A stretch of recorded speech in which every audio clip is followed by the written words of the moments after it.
Single dad janitor fired by CEO mid-flight, her daughter later whispered. He saved my life.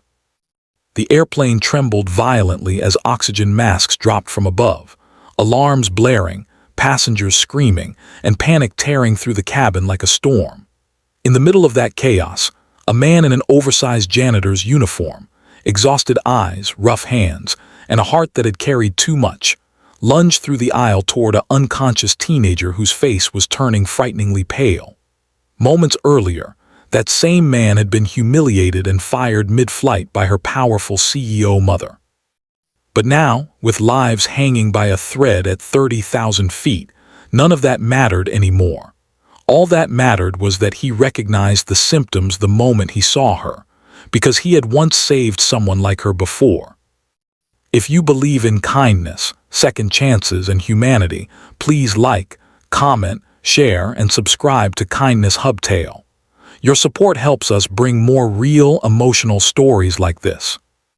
Ethan Malik had never imagined his life would shrink down to night shifts, chemical-stained gloves, and a janitor's cart that squeaked as if echoing his tired soul. Just a few years earlier, he had been a proud father, a husband, and the owner of a small mechanical workshop. But tragedy had ripped his world apart, his wife passing away suddenly, leaving him alone with their 6-year-old son, Ian. Bills piled up, the workshop collapsed, and Ethan took whatever work he could find, cleaning offices and corporate buildings for a fraction of the dignity he once had. The world had become a battlefield of survival, but he fought quietly, always putting Ian first. He often reminded himself that every hard moment was temporary, but parenthood had no pause button. When he received a rare opportunity to work a one-time cleaning shift on a corporate jet, to tidy the cabin and assist with minor tasks during a flight, it felt like a small blessing. The pay would help cover Ian's school fees, maybe even buy him the new shoes he needed. Ethan accepted without hesitation, even though it meant working during the flight instead of resting like the others. The plane belonged to Mariah Sterling, a powerful, razor-sharp CEO known for her coldness and strict discipline. Her company built empires, and she expected perfection everywhere, especially on her private jet. Ethan knew she could end his employment with a single glance if he messed up. He kept his head down, moving silently, cleaning carefully, making sure every corner gleamed. This flight carried her and her 17-year-old daughter, Lily, along with a few assistants. Lily seemed fragile from the moment she boarded, tired eyes, a faint tremble in her hands, the kind of exhaustion that looked deeper than lack of sleep. Ethan noticed but said nothing. His job was to be invisible. But fate doesn't care about job descriptions.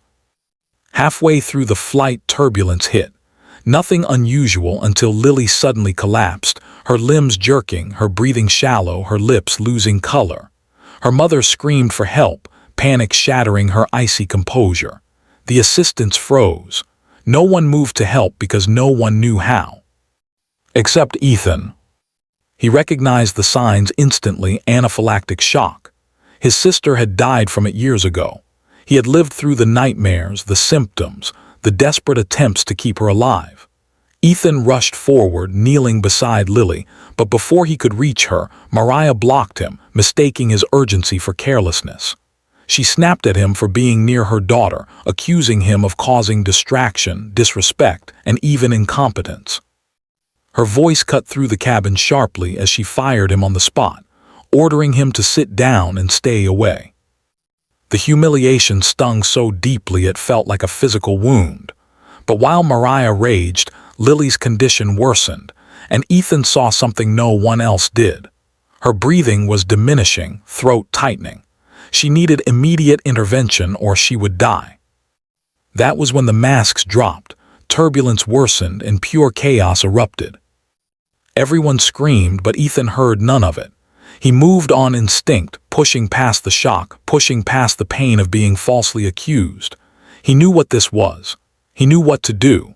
He grabbed the emergency kit, reached Lily, and administered the life-saving injection after checking her pulse. He sat with her, monitoring her breath, stabilizing her with practiced movements born of tragic memory. The entire time, Mariah could do nothing but watch in horrified realization that the janitor she had humiliated and fired was the only person saving her daughter's life. When Lily finally gasped normally again, a faint whisper escaped her trembling lips. "He saved my life." The words broke Mariah like glass. Her world, built on authority and pride, cracked open in 1 second. Ethan didn't look for praise. He simply returned to his seat, hands shaking, heart aching, wondering how he would explain to his son that he had lost his job again, this time for trying to help. When the plane landed, everything changed. The paramedics confirmed Ethan's quick thinking had saved Lily from a fatal reaction. Mariah couldn't look him in the eyes at first. The weight of her mistake crushed her composure, and for once, the CEO known for fearlessness felt helpless. She approached Ethan with trembling steps, tears she didn't know she had spilling down her face. She apologized over and over, but Ethan remained calm, humble, as though saving a life was not something extraordinary but simply something a human should do. Mariah told him she wanted to compensate him, offer money, maybe a settlement to cover her mistake. But Ethan refused gently, not out of pride, but because he didn't believe in attaching price tags to kindness. He only asked for his job back so he could continue providing for his son. Mariah was stunned by his sincerity and humility. In that moment, she saw the world outside her corporate walls for the first time. But Lily had a different idea. She stepped forward, still weak but determined, and told her mother that Ethan deserved more than just his old job. She insisted he should be offered a permanent position, far above janitorial work, a role in maintenance and safety where his skills, alertness, and calm under pressure could actually be recognized. Mariah agreed instantly, not out of pity, but out of a deep, newly awakened respect. Ethan accepted the new role with a humble heart, trying to process how life had changed in just a few hours. Weeks later, he found himself standing in a new office instead of pushing a janitor